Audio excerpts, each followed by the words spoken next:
विश्व हिंदू परिषद की जानिब से सोमाजीगुड़ा प्रेस क्लब में एक प्रेस कॉन्फ्रेंस की गई। वीएचपी ने हुकूमत तेलंगाना की जानिब से इख्तियार की जा रही पॉलिसियों पर शदीद तनकीद की है और उन पॉलिसियों को हिंदू मुखालिफ करार दिया है। वीएचपी रहनुमाओं ने मुल्क में लव जिहाद, हिंदू लड़कियों के अगवा व दीगर मसाइल को भी उठाया है। VHP all India joint general secretary professor Surendra Kumar Jain, Telangana state president Surender Reddy, state secretary Shalivahan Pandarinath व दीगर प्रेस कॉन्फ्रेंस में मौजूद थे।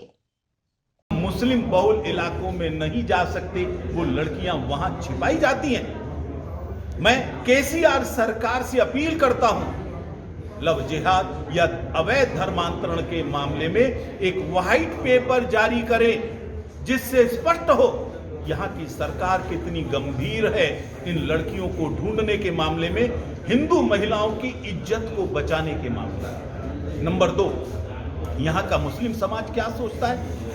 वो हिंदुओं की भावनाओं से खिलवाड़ करेंगे। यहां डांडिया होगा तो डांडिया के जो मंडप बने होंगे उसमें मुस्लिम युवक हाथ में कलावा बांध कर जाएंगे, लड़कियों को छेड़ेंगे। ये मैं स्पष्ट आरोप लगा रहा हूं। हमारे बजरंग दल के लोग एक्टिव होंगे। किसी भी डांडिया मंडप में किसी भी गैर हिंदू का प्रवेश नहीं होना चाहिए। ये मैं सरकार से भी अपील करता हूं, ये मैं आयोजकों से भी अपील करता हूं। सबका आधार कार्ड देखकर ही अंदर प्रवेश होना चाहिए। तेलंगाना एक बहुत पवित्र धरती है हिंदू धर्म की। भी लव जिहाद कर रहे थे।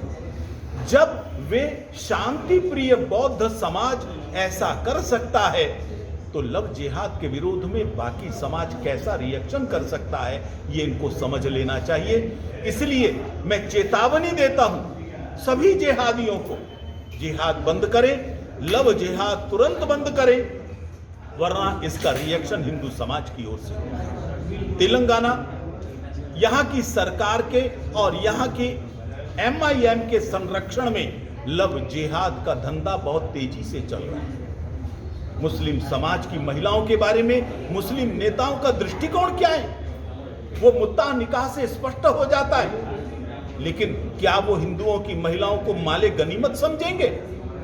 आखिर 2020 के अंदर तेलंगाना हाई कोर्ट को यहां के सरकार को नोटिस क्यों जारी करना पड़ा कि 15 से 18 के बीच में 2000 से ज्यादा लड़कियां गायब हुई हैं? वो कहां हैं? उनका स्टेटस क्या है? आज तक सरकार ने कोई जवाब नहीं दिया।